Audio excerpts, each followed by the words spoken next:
నడువెందుకు పట్టిందిరా? ఇదిగో అంతా దీనివల్లే.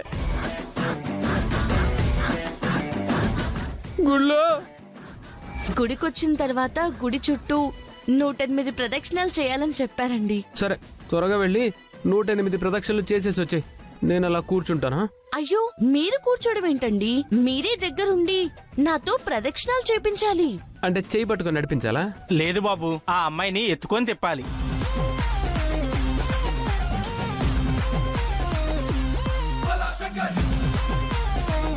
అమ్మో, ఏంటి పల్లవి ఇది? కొత్తగా పెళ్ళయిందని మా అత్తయ్య గారు చెప్పారని వాడితో పాటు నిన్ను గుడికి పంపిస్తే నువ్వు చేసే పనిదా? ఇలాంటి మొరటి పనులు చేయిస్తావా? మీ అబ్బాయి ఏమైనా తక్కువ తిన్నాడా అత్తయ్య గారు? కొత్తగా పెళ్ళయింది, మొదటిసారి గుడికెళ్తున్నాము. మా ఇంటి కోడలు మా ఇంటి దగ్గర నుంచి చెప్పులు లేకుండా మండుటెండలో రోడ్డు మీద నడుచుకుంటూ రావాలి, అది ఆచారం అని చెప్పి నన్ను గుడి వరకు నడిపించాడు. అందుకే ఇలా చేశాను.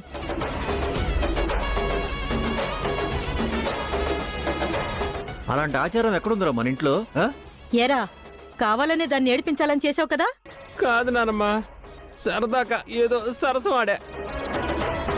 సరసమాడావా? అందుకే నీ సరదా తీరిపోయింది. అయినా గుడికెళ్ళి ఇలాంటి పిచ్చి వేషాలు వేయడమేంట్రా? అందుకే అంటారు దేవుడితోనూ ఆడోళ్లతోనూ పెట్టుకోకూడదు అని. అసలే బావగారు బాధపడుతూ ఉంటే మీరందరూ సలహాలు నీతులు చెప్తారేంటి? డాక్టర్ని పిలవరా? పిలిచాం, వస్తున్నారు. వచ్చేసా. ఎక్కడ ఎక్కడ పేషెంట్ ఎక్కడ? పేషెంట్ ఇతనేనండి, నడుము పట్టేసింది అంటున్నాడు. నడుం పట్టేసిందా? ఎందుకు? ఎందుకోలేండి, పట్టేసింది. ఏంటి సీరియస్ అవుతున్నావు? నేను మీ ఇంట్లో పని మనిషిని అనుకున్నావా? ఎంబీబీఎస్ డాక్టర్ అనుకుంటున్నావా? ఇలా సీరియస్ అయితే నేను ఇరిటేట్ అవుతాను, వెళ్ళిపోతాను. డాక్టర్ గారు ఆగండి ఆగండి ఆగండి. లేకపోతే ప్రాబ్లం ఏంటో చెప్పాలి కదండి. అసలు నడుము ఎందుకు పట్టేసిందో దానికి కారణం ఏంటో తెలియాలి కదా. రీజన్ ఏంటో నాకు సరిగ్గా చెప్పకుండా ట్రీట్మెంట్ ఎలా చేయాలి? కుడివైపు నొక్కకుండా ఎడం వైపు నొక్కాననుకో, రెండు వైపులా పని చేయకుండా పోతుంది. అంటే మా వాడు మా కోడలు గుడికి వెళ్లారండి. అక్కడ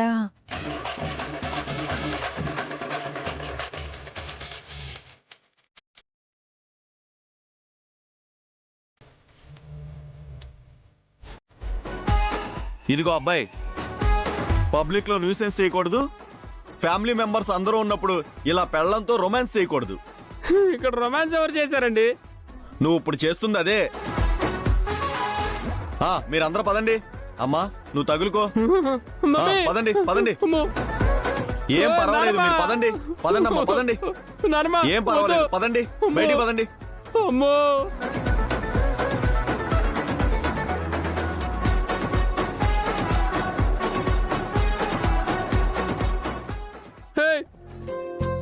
వద్దే. అమ్మో, ఎందుకలా మొండితనం చేస్తారు? నడుం పట్టేసిందని చెప్పారు కదా, ఏం చేయాలో నాకు చెప్పారు.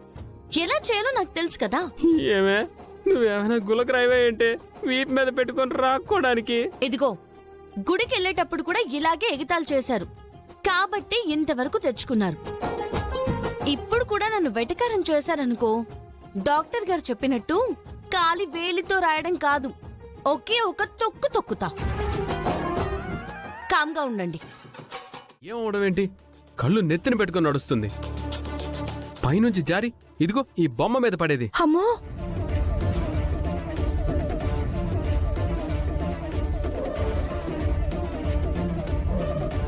దాని మీద పడుంటే ఏమయ్యేదో తెలుసా? అది గుచ్చుకునుంటే ఏమయ్యేదో తెలుసా? అయ్యో అవునా?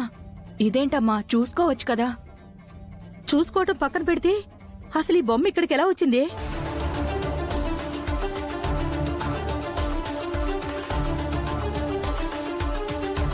అవును, ఇది డేంజర్ గా ఉంటుందని చెప్పేసి నేను పక్కన పెట్టాను కదా.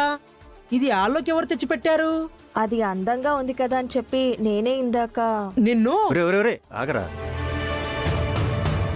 అందంగా ఉందా? పళ్ళు రాలగొడతా. కొంచెం తేడా అయి ఉంటే వదిలేకి ఏమయ్యేదో తెలుసా? దాని తిడతావేంట్రా? నడిచేటప్పుడు అది చూసుకుని నడవాలి కదా. చూసుకునే నడిచానండి, కానీ సడన్ గా ఎలా జరిగిపోయిందో తెలియట్లేదు.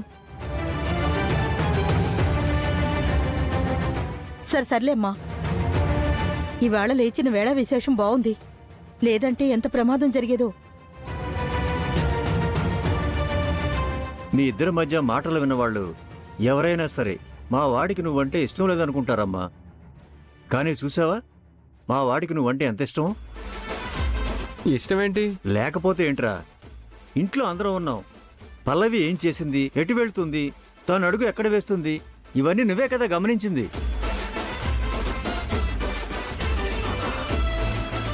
అవును, ఆ మాత్రం వదిన మీద కాన్సన్ట్రేషన్ లేకపోతే తనలా మెట్లు దిగుతుందన్న విషయం, జారి కరెక్ట్ గా బొమ్మ మీద పడుతుందన్న విషయం ఎలా తెలుస్తుందిరా? అవును, మనసులు కలిసినప్పుడే వేవ్ లెంత్లు కూడా కలుస్తూ ఉంటాయి. ఎవరేం చేసినా ఇట్టే తెలిసిపోతాయి. ఏమంటావు సుమలత? అవునత్తయ్య గారు, చూస్తుంటే అలాగే అనిపించింది కాబట్టే సేవ్ అయింది.